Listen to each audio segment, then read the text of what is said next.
Let's get right into it. Number 10. Mail miscreant. You just moved into a new place and you keep getting mail for the previous tenant. If you're like most people, you probably toss it in the trash. Well, congratulations, you just committed a federal crime. Throwing away someone else's mail is actually a felony.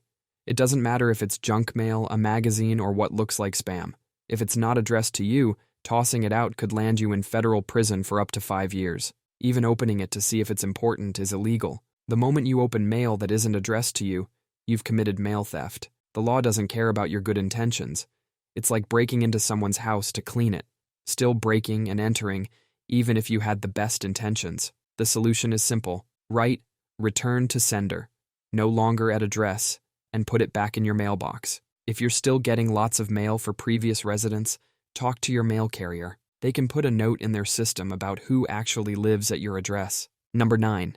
Fuzzy dice fugitive. Those fuzzy dice hanging from your rearview mirror might actually be breaking the law right now. In many states, anything hanging from your mirror can get you pulled over. In fact, back in 2021, a routine traffic stop for an air freshener hanging from a mirror turned deadly in Minnesota. In states like Arizona, California, and Minnesota, anything hanging from your mirror can get you a ticket. Graduation tassels, dream catchers, religious symbols, if it's dangling, it's potentially illegal. Those cute little dice can block a surprising amount of your view. At 60 miles per hour, that tiny blind spot could hide an entire car for just long enough to cause an accident. The fine usually isn't huge, typically around $100 to $200. But if you get into an accident and you had something hanging from your mirror, your insurance company might use that against you. They could argue that your fuzzy dice contributed to the accident and refuse to pay out. In Virginia alone, over 1,600 tickets were issued in 1 year, just for stuff hanging from mirrors. Most people don't find out about this law until they're already pulled over. Number 8. Sticky-fingered sampler. You're at the grocery store eyeing those juicy grapes. You look left, you look right, and pop one in your mouth. You just committed theft. It doesn't matter if it's a TV or a tiny grape.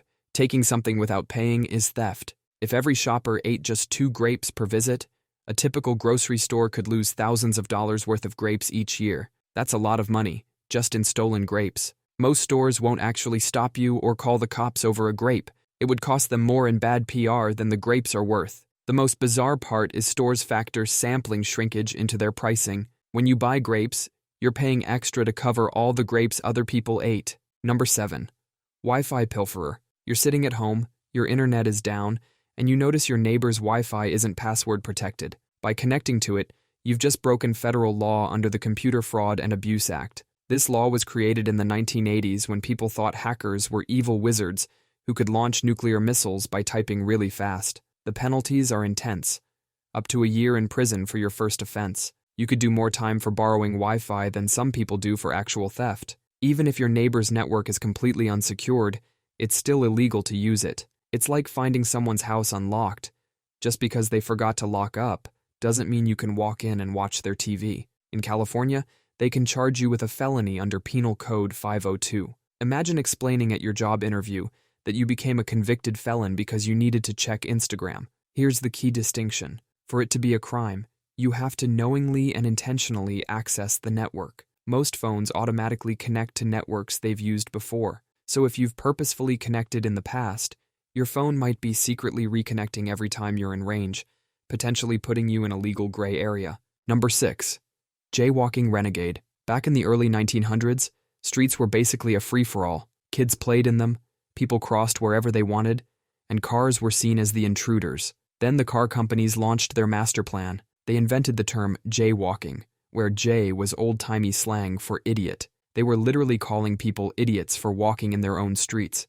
They would publicly shame anyone who dared to cross the street freely. Now the fines for jaywalking can be surprisingly high. In Las Vegas, you could be hit with a ticket that can run you close to $200 for crossing the street wrong. You could buy a new video game and then some for the price of walking 10 feet in the wrong place. In New York, people have actually been arrested for jaywalking. And in Los Angeles, a guy got a $197 ticket for starting to cross when the countdown timer was at 10 seconds. Even though he made it across before it hit 0, the cop said you can't start walking during the countdown at all. Number 5. Slow lane sloth. Driving in the left lane while going slower than traffic flow is against the law in most states. Even if you're going the speed limit, If you're not actively passing someone, you're breaking the law. Studies show that slow drivers in the left lane cause more accidents than speeders. When you're cruising along in the left lane below the flow of traffic, you're creating a mobile roadblock. Other drivers have to weave around you, changing lanes more often, which increases the chance of accidents. It's like being that person who stands on the left side of the escalator in a busy subway station. You're forcing everyone else to squeeze past you in dangerous ways. Some states take this so seriously that they've started putting up signs that say, "Slower traffic, keep right," or "Left lane for passing only." In Georgia, you can get fined up to $1,000 for being a slow lane sloth. If you're not actively passing someone, stick to the right lanes. It's safer, it's legal, and it keeps traffic flowing smoothly. Number 4. The soda fountain fraudster. You're at a fast food joint with a clear plastic cup in your hand. That water cup might as well be wearing a ski mask. Because you're not getting water, you're going straight for that sweet contraband cola.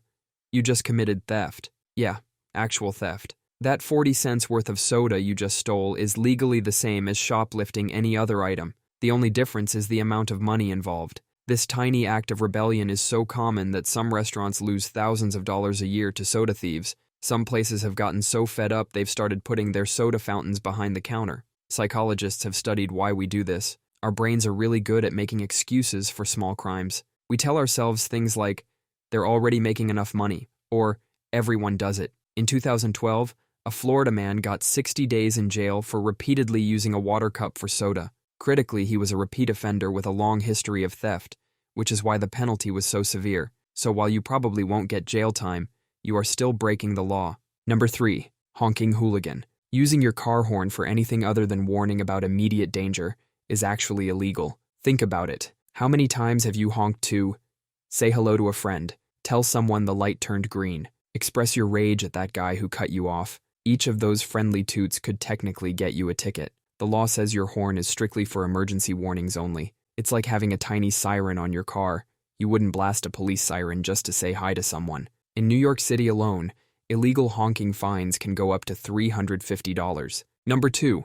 Sharing prescription medicine. You think you're being nice by sharing your leftover painkillers with a friend who has a headache, but you just became a drug dealer in the eyes of the law. Sharing prescription meds is a felony. That's right, a felony. Same category as grand theft and assault. You could face up to 5 years in prison. Sharing Adderall is even worse. It's a Schedule II controlled substance, same category as cocaine. The penalties are even harsher. If someone has an allergic reaction to meds you shared, you're legally responsible. Those prescription instructions are specifically calculated for your body weight, your medical history, and your specific condition. That harmless painkiller could send someone else to the ER. You're not being mean by saying no to sharing prescriptions. You're avoiding becoming an accidental drug dealer or worse, an accidental killer. Number 1. Streaming Scoundrel. You might be breaking the law right now by using someone else's streaming password. Sharing passwords outside your household isn't just against the terms of service. It's technically a potential violation of the Computer Fraud and Abuse Act, the same law used to prosecute hackers. The law considers this unauthorized access to a computer system. While prosecutions for simple password sharing are unheard of, it's a legal gray area. The real risk isn't jail.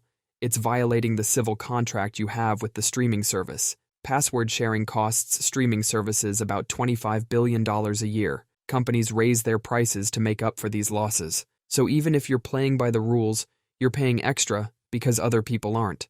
That's all for today. I'll be making similar videos in the future. Subscribe to see them.